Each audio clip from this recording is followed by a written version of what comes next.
নমস্কার, আপনারা দেখছেন আপডেট বাংলা। খবরের প্রথমে দেখে নেব সংবাদ শিরোনাম। বিজেপির সদস্যতা সংগ্রহ অভিযান এবার তৃণমূলের শান্তনু। অভিজিতের ঠেলায় নড়ে চড়ে বসল রেল। মেদিনীপুরে নতুন স্টেশন। বাংলায় 4 জেলায় বন্ধ ইন্টারনেট। বেলডাঙ্গা হিংসে নিয়ে গুরুতর দাবি বিজেপির। দ্বিগুণ হচ্ছে লক্ষ্মীর ভান্ডারের ভাতা, মাসে মিলবে 2000 টাকা।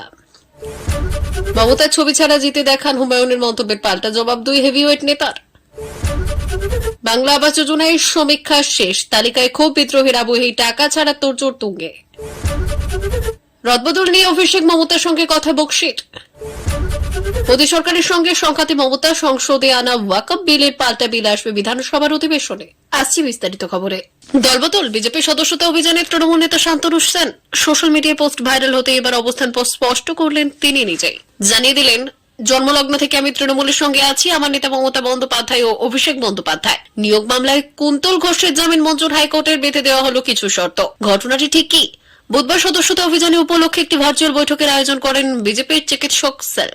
এই বৈঠকে যোগ দেওয়ার অনুরোধ জানিয়ে পোস্ট করা হয়েছে সোশ্যাল মিডিয়ায়, আর তাতেই নাম রয়েছে ডক্টর শান্তনু সেনের। সেই পোস্টটি নিজের ফেসবুক ওয়ালে শেয়ার করেছেন তৃণমূলের শান্তনু। রাজ্যসভার প্রাক্তন সাংসদ লিখেছেন, সোশ্যাল মিডিয়ায় এই পোস্টটি নিয়ে প্রচার করা হচ্ছে। আমি সবাইকে জানিয়ে দিতে চাই, এই শান্তনু সেন আমি নই। তিনি হয় অন্য কেউ, নয়তো আমার বিরুদ্ধে কোনো গভীর চক্রান্ত। হাতে আর বেশি সময় নেই। নভেম্বরের মধ্যেই দলের রাজ্য নেতাদের সদস্য সংগ্রহ অভিযান শেষ করার নির্দেশ দিয়েছে বিজেপির কেন্দ্রীয় নেতৃত্ব।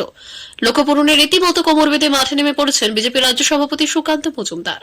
বিভিন্ন বিধানসভা এলাকায় বাড়ি বাড়ি গিয়ে সদস্য সংগ্রহ করছেন তিনি।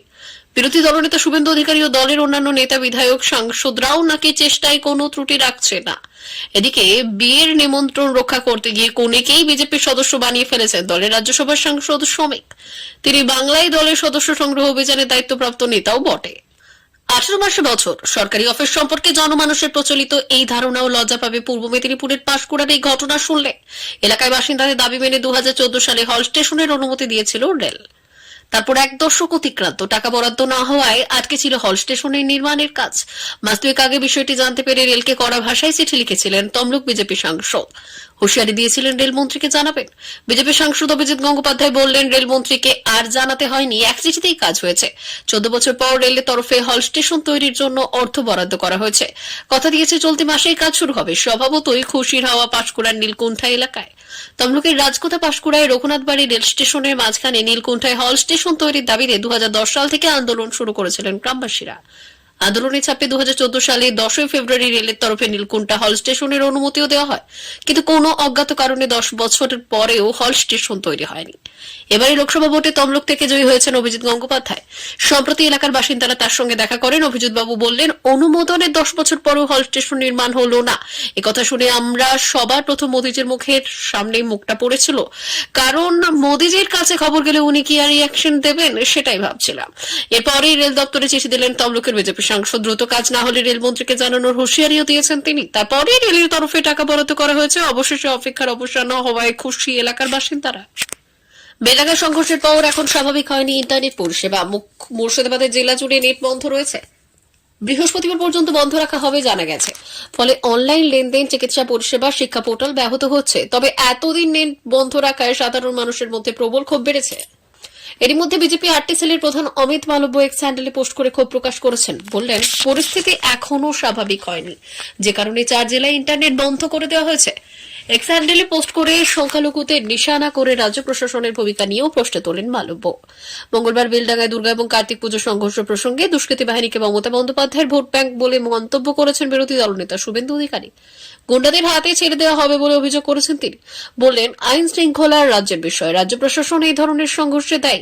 সাংবাদিক বৈঠকে ফালাকাটা, গার্ডেন রিচ, বজবজ, বেলডাঙ্গার কার্তিক পুজো, রাজাবাজারের কার্তিক পুজোর উদাহরণ টেনে শুভেন্দু বললেন, প্রতিটি পুজোর অনুমতি ছিল, তা সত্ত্বেও সরকার সুরক্ষা দেয়নি। আরো বললেন, দুষ্কৃতীরা বিশেষ সম্প্রদায় থেকে রয়েছেন বলে পুলিশের সাহস নেই এদের কেশাগ্র স্পর্শ করার। পুলিশ অনুমোদিত পুজোগুলিতে সুরক্ষা দিতে পারেনি বলে অভিযোগ শুভেন্দুর। বেলডাঙ্গা নিয়ে বিরোধী দলনেতা আরো বললেন, হিন্দু সনাতনীর সংখ্যা কম হলে কি হতে পারে তা দেখতে পাচ্ছেন। এলাকায় ক্ষতিগ্রস্ত মানুষদের পাশে দাঁড়াতে যাব, যতক্ষণ ক্ষতিগ্রস্ত হয়েছে তাদের 3 ভাবে সাহায্য করবে। এফআইআর করায় সাহায্য করবে বিজেপি। ক্ষতিগ্রস্তদের আইনের সাপোর্ট দেওয়া হবে। যত দোকান ভাঙচুর হয়েছে দল বা সনাতনীদের থেকে সংগ্রহ করে আর্থিক ক্ষতিপূরণ দেব। আর যতগুলি মন্দির ভাঙচুর হয়েছে সেগুলি পুনঃসংস্কারের অর্থ দেব। আমাদের 67 জন বিধায়কের বেতন থেকে অর্থ দিয়ে মন্দির সংস্কার করব। প্রসঙ্গত শনিবার রাতে বেলডাঙ্গায় 2 গোষ্ঠীর সংঘর্ষ বাধে, যার জেরে একাধিক বাড়িতে ভাঙচুর চালানো হয় বলে অভিযোগ। অগ্নিসংযোগ করা হয় বলে অভিযোগ। রেল অবরোধ চলে, পরিস্থিতি সামলাতে মোতায়েন করা হয় পুলিশের বিশাল বাহিনী।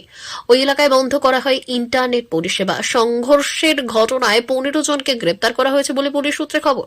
এই ঘটনায় উদ্বেগ প্রকাশ করে রাজ্যপালও এক সূত্রকে উদ্ধৃত করে সংবাদ সংস্থা পিটিআই জানিয়েছেন, মুখ্যমন্ত্রী মমতা বন্দ্যোপাধ্যায়ের কাছ থেকে অবিলম্বে অ্যাকশন টেকের রিপোর্ট চেয়েছেন রাজ্যপাল।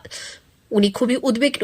বেলডাঙ্গার ঘটনার জেরে সব কর্মসূচি বাতিল করেন রাজ্যপাল বোস। রাজভবন থেকে পরিস্থিতির দিকে নজর রাখছেন তিনি। পশ্চিমবঙ্গের মুখ্যমন্ত্রী মমতা বন্দ্যোপাধ্যায় মহিলাদের স্বাবলম্বী করার লক্ষ্যে চালু করেছেন লক্ষ্মীর ভান্ডার প্রকল্প, যা ইতিমধ্যে বিপুল সাড়া ফেলেছে।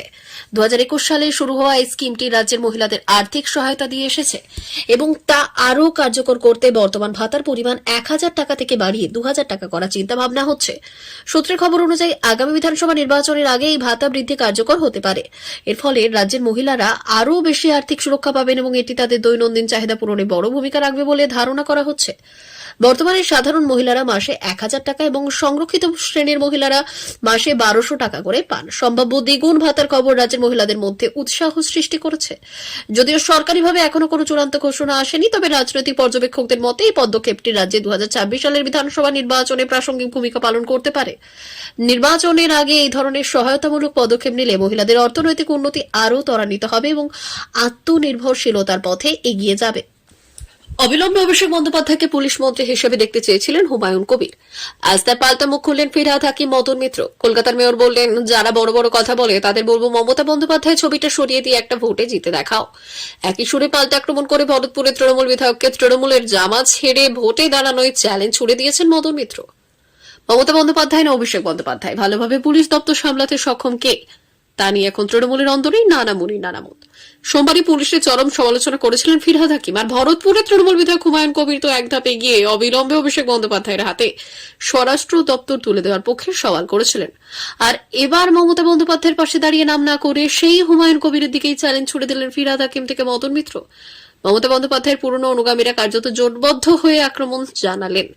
এদিন কামারহাটে তৃণমূল বিধায়ক বললেন, পার্টিটা তো মমতার। এই যে বড় বড় কথা যারা বলছে আমি হনু, তৃণমূলের জামা ছেড়ে ভোটে দাঁড়ানো তো কে কত বড় বাপের বেটা। তৃণমূলের জামাটা কিন্তু মমতার জামা। উৎসাহী ছেলেরা জামাটাকে গ্ল্যামার আর সুন্দর করার জন্য অভিষেকের চকচকে ছবিগুলো লাগিয়ে দিয়েছে। আবাস যোজনা নিয়ে কেন্দ্রীয় সরকারকে বড়সড় চ্যালেঞ্জ ছুড়ে দিলেন রাজ্য সরকার। ইতিমধ্যেই সেই প্রকল্পের সমীক্ষার কাজ শেষ হয়েছে। প্রথমে লক্ষ্য ছিল 14 নভেম্বরের মধ্যে সমীক্ষা শেষ করা হবে। এই সমীক্ষা শেষ করতে আরও 4 দিন বেশি সময় লাগে। 18 নভেম্বর তালিকা তৈরির সমীক্ষা শেষ হয়েছে। এখন তালিকা প্রস্তুত করার প্রক্রিয়া চলবে। জানা গিয়েছে সেই ক্ষেত্রে উপভোক্তাদের টাকা দেওয়ার কাজে 3 দিন পিছিয়ে গিয়েছে। রাজ্যের আবাস যোজনা চূড়ান্ত তালিকা তৈরি হলেই টাকা ছাড়া শুরু করবে পঞ্চায়েত দপ্তর।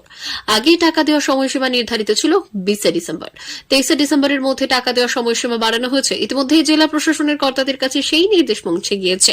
সমীক্ষা করতে 4 দিন সময় বেশি লেগে যাওয়ায় টাকা ছাড়ার সময়সীমা বাড়ানো হলো বলে জানা গিয়েছে।